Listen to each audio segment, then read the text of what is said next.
everybody except for the actual imams that are afraid to say something and allowing this to happen.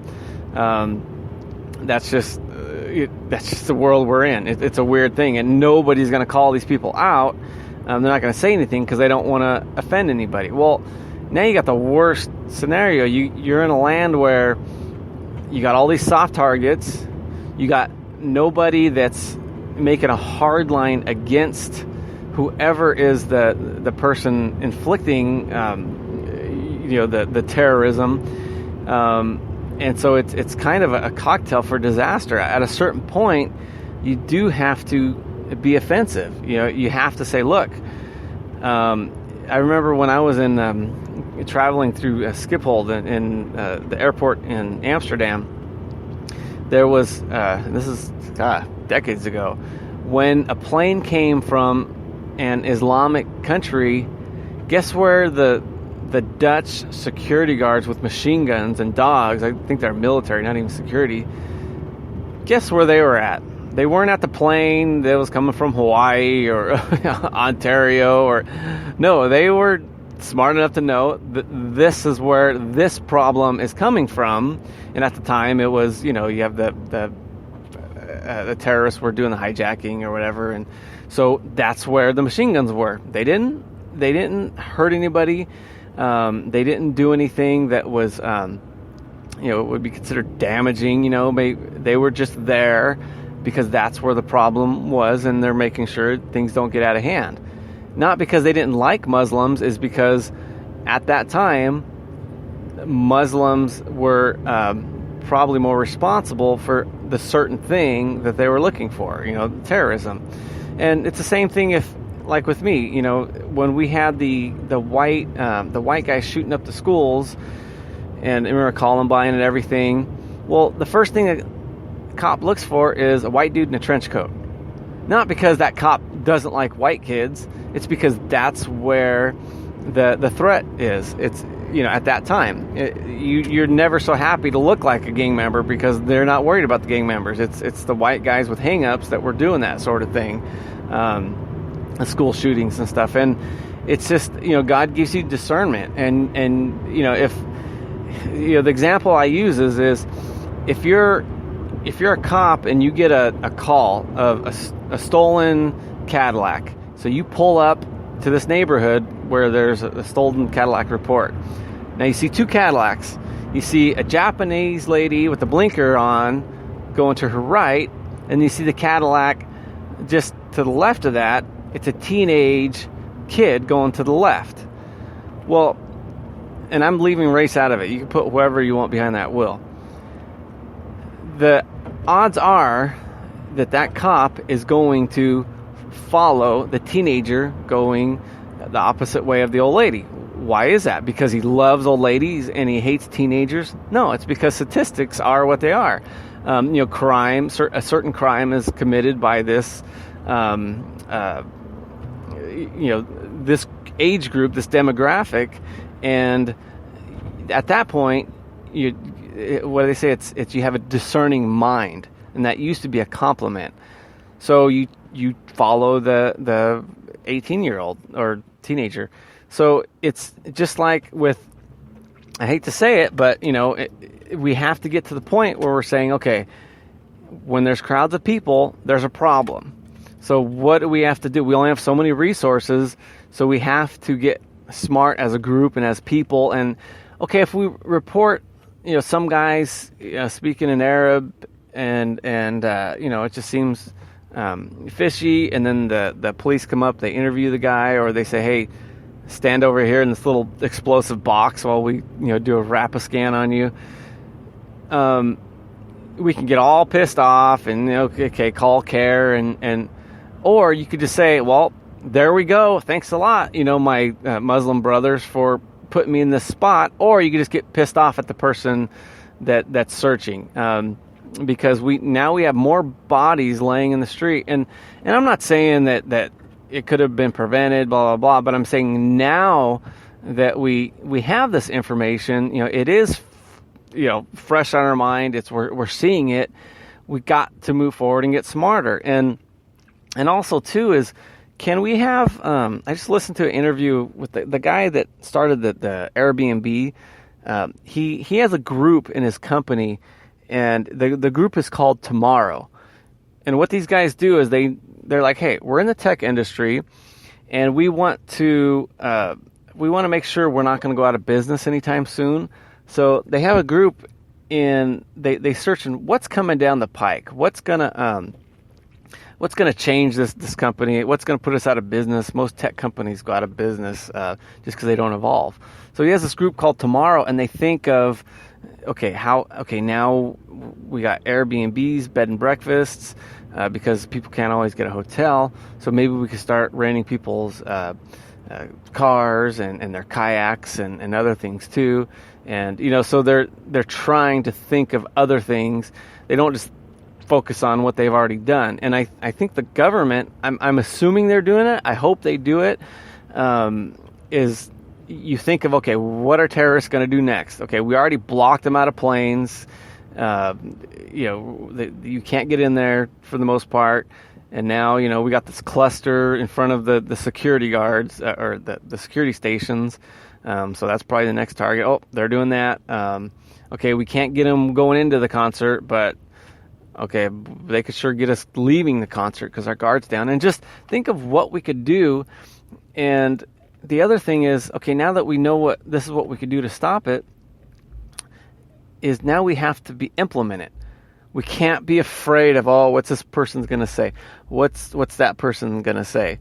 We're the adults here. We are law enforcement. Our job is to do the dirty work of what, society can't because they're busy going to work every day, doing their thing. We don't have time to think. We don't have the education for that. We don't have the experience. So we count on our government just like any other part of the infrastructure, is get the engineers you need and implement it. When you do construction, guess what? You inconvenience the hell out of everybody. What if all of a sudden everybody said, no, you're not going to close this road. I got to get to work. That's an inconvenience. Why? Because I work in this area. What about the other side of town? And so, Caltrans is like, you're right. We're not going to build this road because of all the complaints about if we shut down the road.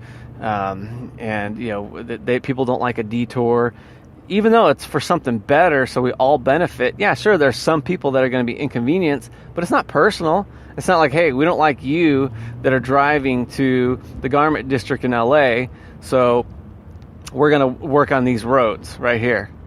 No, there's a problem there, so smart people get in there and they fix the problem. And yeah, there is an inconvenience, but the ends justify the means, and that's no different with trying to cut down on terrorism. Is, okay, here's the problem, we need to fix it. It is going to be an inconvenience, and guess what? When the traffic is no longer a problem, then you're not going to be inconvenienced by road construction. But as long as there's problems, that's just the way it is.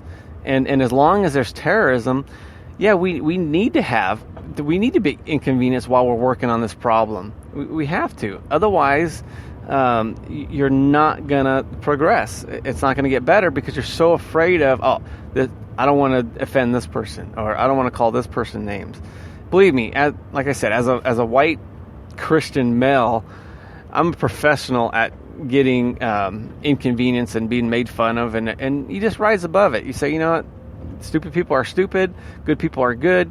I can have a good conversation with a good person any day of the week. If this person is scoffing at me because of my beliefs, then why do I care what this person thinks? Obviously, this person's an idiot. And we shouldn't cater to idiots. That's, any more than anything else. So let's look at this thing as what happened, as what it is, and not just complain about it, not just, it's terrible, because yeah, it is terrible, but we want to make sure these people are not dying in vain too. I mean, you got 22 people, and every one of them, is not going to grow up now, not going to have a family. There's going to be presents under the Christmas tree eventually for the first couple of years, and all these things, and they're going to be missed. And, I have 4 kids, and I couldn't imagine them going to a function. I like for them to get out. I still encourage them to get out. But like I was saying on another podcast last week, is I always let them know where the exits are. Me as the dad, I always make sure I stay healthy enough to where if I'm in a crowded area, I can get my kids out, at least to the best of my ability. That's just where we're at. Whether it's a fire or whether it's a terrorism attack, you have to think like that. And I don't think anybody starts out not liking Muslims. It's just what happens is, in some of these cases, it's if you're a police officer and you go to work every day and you see all the terrible things that gang members do, it doesn't mean everybody that is in a gang is doing bad things. Some people could do it for different reasons. They want to follow somebody. And it doesn't mean every kid that dresses like a gang member is bad, because they like the image and everything else. But what happens as a police officer is you do become a bit racist, a bit. And I'm not saying on the way home that the good guy sees a black guy with a flat tire and he's not going to pull over and help him. I'm just saying is they may lock their door, they may treat somebody a certain way that's walking up to them. And you know what I was thinking about yesterday is, I think a lot of what we do is I am about as racist as my black brother-in-law in that I am worried about the same people he's worried about.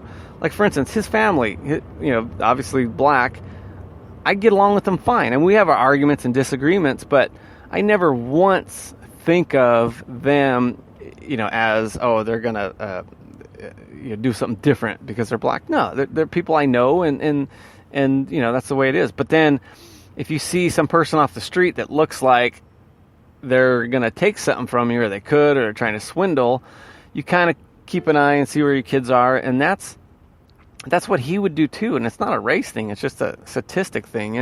And the same thing with Muslims. If all we're hearing is bad news reports, it is going to change the way how maybe you think. It shouldn't change the way about how you deal with somebody.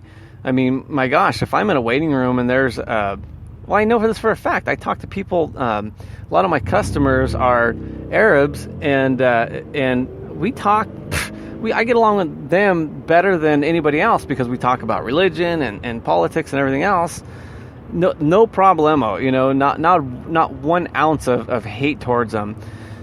But in a certain situation, if I'm in the airport or around big crowds, and if I don't know the person, okay, yeah, my dial is going to be turned up, but it's not because I don't like that person. It's just because if I'm bit by a certain dog more than once, I think we're wired as a survival instinct to kind of raise your eyebrow when you see that dog again. And I think if all we're hearing is, in the media is things that are bad, that coming from these radical countries, or these people that come over to England, the refugees from these Islamic countries, we're coming out and we're hearing bad things. Well, guess what? That's your responsibility as a community to change that. You guys got to step on that fire, like Tommy Lasorda says, before it gets too big.